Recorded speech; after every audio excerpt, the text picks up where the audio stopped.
Hello, this is Jim Musgrave with Research Financial Strategies, and thank you for watching the monthly market summary for July 2015.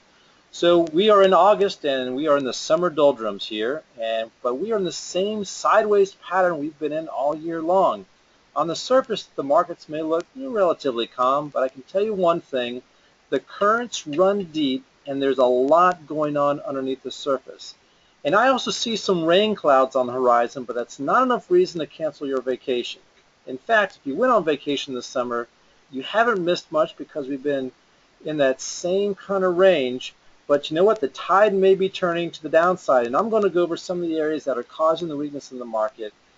And so I'm going to kind of talk about a little bit of the S&P 500 here. On the left-hand side, we have a 5-year chart. You can see we are above the 200-day moving average here. And on the right side, we see a year-to-date chart, and this yellow horizontal line is right here at 2100. You can see the market just keeps on going above and below and above and below, and we've just been in this range for a long time. And during this period, we've seen some volatility. Look at, here we were back in the Greek debt situation, and so we've had some pretty volatile days in the last few months. And here, the day I'm recording this, here on August the 6th, we're having a big down day. But again, I'm not worried at this point so much because we've been in this trading range, and unless we break way below this 200-day moving average, the chances are that we're going to go bounce that back up. So the question is, what's been causing all this weakness? And I want to share with you an article that I get. Again, Seeking Alpha is a source that we have articles all the time from different money managers and analysts all over the country. And this is one that kind of caught my eye, and they talked about a number of different areas that I feel are really moving the markets.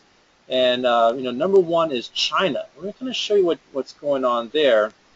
So if I bring up the large cap Chinese market, you can see that it's been fairly, it's been volatile, but kind of in a range for the past few years. But look at the fourth quarter last year, and also look at early April this year. It's just the Chinese stock market took off crazy. It was up roughly 60% plus, year to date, up until the high, which hit on April the 27th, and then it just kind of slowly, then rapidly just lost steam. And you can kind of see that huge up and down of the Chinese stock market in a very, very short period of time, year to date. So that is actually a big deal. A similar thing happened in the late 90s with the tech wreck with us, and so you had a lot of retail investors getting on board, investing a ton of money. It went up, and if they got in, during this period while the market's going up, then they didn't catch it way down here, and again, they're down considerably. You're also looking at China is a major economy, and when you have tough economic times in a major economy, then they are not as buying as many goods and services from the United States. And you can combine that with a very strong dollar.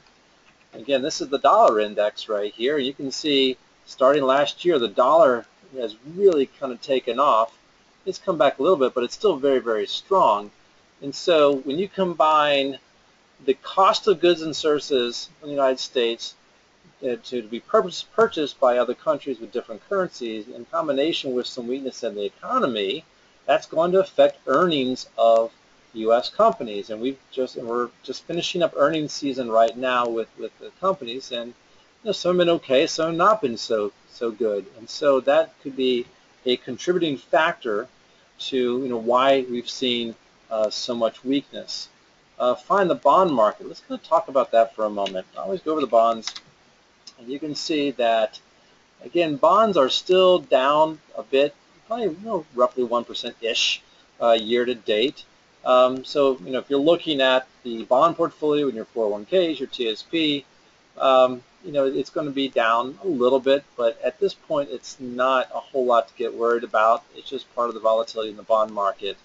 And we actually, if you go back to 2013, obviously when there's a spike in the interest rates, the bonds really got hit hard. So we're not quite to the point where we were in 2013, but it's certainly, we don't like, no one likes to lose money, especially in their parts of the portfolio that they consider safe. kind of moving on a little bit, so equities. I'll hit some of the sectors real quick. I want to talk about the NASDAQ for a moment. So here is the NASDAQ, and you can see it's been fairly stable, but again, we've seen some recent weakness in the NASDAQ, and a lot of that has to do with, you guessed it, Apple. Okay, everybody has their iPhones and iPads and so forth, and for some weird reason, we've seen Apple sell off since, I guess, July 21st or so. I mean, look at it. That's a pretty big drop. And I don't know if there's a significant fundamental reason why the stock price is dropping, but it is. And Apple is owned big time in the S&P 500 as well as the NASDAQ as well as XLK, which is a technology ETF. So anyway, if Apple's not doing well, then that's also going to be a drag on the major indexes as well. And you can see, again, just to refamiliarize you, this is the market forecast. So when you see this green line right here, you want to be above 80, which it was just in late July. But look at that. It is just taking a dive, and it's down around 10 right now. And so once you get under 20, that's considered very bearish. And so we have, in a very short period of time, gone from very strong and healthy bullish to bearish in Apple. Now, I don't think it's going to stay like this for very long. And again, Apple's a huge company, and they're not going anywhere. But again, that is one reason why some of the major indices may have taken a bit of a hit, is because Apple is such a huge player in the indices, and when it shows weakness, it kind of acts as an anchor for the rest of the market. EFA is the European stock market. You can see it kind of peaked last summer, had some major weakness in the second half of the year, really showed some life year to date. Then you have the Greek crisis, which kind of made that drop, and you can kind of see this is during the whole Greek debt crisis. And it's kind of rallied a little bit, but again, it's showing some weakness. Over a 5-year period of time, it's above this 200-day moving average. Or year to date, it's touching it. So again, there's been a bit of life in the first half of the year for European markets, but again, there's some short-term weakness there. Last thing I want to talk about in the U.S. markets are small caps, and small caps up until fairly recently have outpaced large caps, but now small caps are underperforming the large caps. And we've seen some weakness here, just a little more weakness than large cap. So that's a little bit of what's going on right there. But the real story is what is going on with commodities. Oh my gosh, oil is just falling out of bed. I mean, look at oil back in 2011 and just how it's just dropped, and just in the last year. Look at that last year on June the 30th, 2014, it was all the way up here. Now we're just, it's just dismal. Have we hit a bottom? I don't know. We're pretty darn close if we aren't. I mean, we still have some room to go in terms of to the downside, but I just don't see oil dropping that much more. I mean, I guess it could happen, but we've got to be near a bottom somewhere. But again, you look at the weakness in the market forecast. I mean, I've never seen something down below 1 before. So I mean, oil's been very, very weak.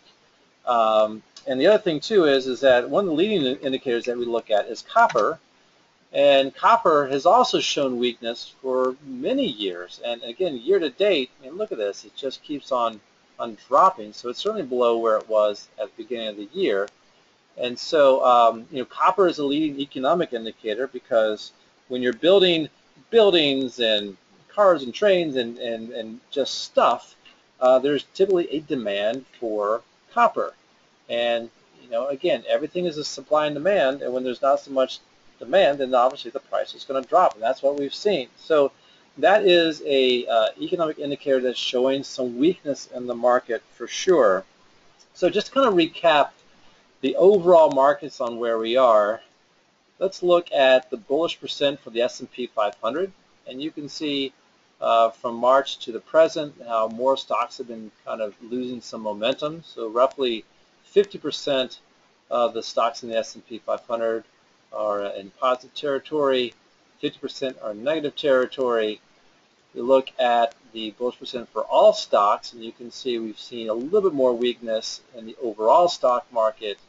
Only 44% are in what we call positive trend or in positive areas. And finally, you look at the world stock index, and we're even just slightly more weak right there at 42. So again, we are going through a period of weakness. And as I said, I say this every single month, is that when you look at a bear market recession, which is the definition is the S&P going negative 20 for 3 consecutive quarters, that happens on average every 5 years, and we're about 6.5 years into a bull market. So I'm not saying, I don't predict a bear market. I'm not saying it's going to happen like anytime in the near future, but the chances are that it will happen, and you got to be prepared. We don't know if this is the beginning of a bear market or not, but you just have to be prepared, and you need to have a plan to get defensive when things really start turning ugly. So, we're kind of seeing some warning signs that things aren't as strong as they could be. But at this point, it's best not to get to panic. I would again, keep your positions, be well diversified.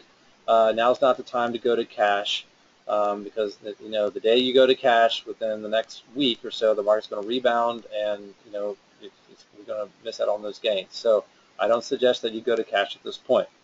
Now, I'll leave you with one idea. If you don't like the volatility of stocks and bonds, and you're looking to own investments that are a little bit more stable and produce a much higher dividend than cash and bonds right now, somewhere in that 5 to 7% dividend range, there are some alternative investments like non-traded REITs or business development corporations that may be a good option. And I own a number of these in my own personal portfolio, and I've talked to a number of clients about them in the last few months. So I'm not going to talk about alternatives in this call today, but I do plan to do a webinar or two in August and September. So if you're on my email list, you will receive an invitation to attend that. If you're not, you can always go to jimmusgrave.com, go to speaking and workshops, and see what I got lined up in the future.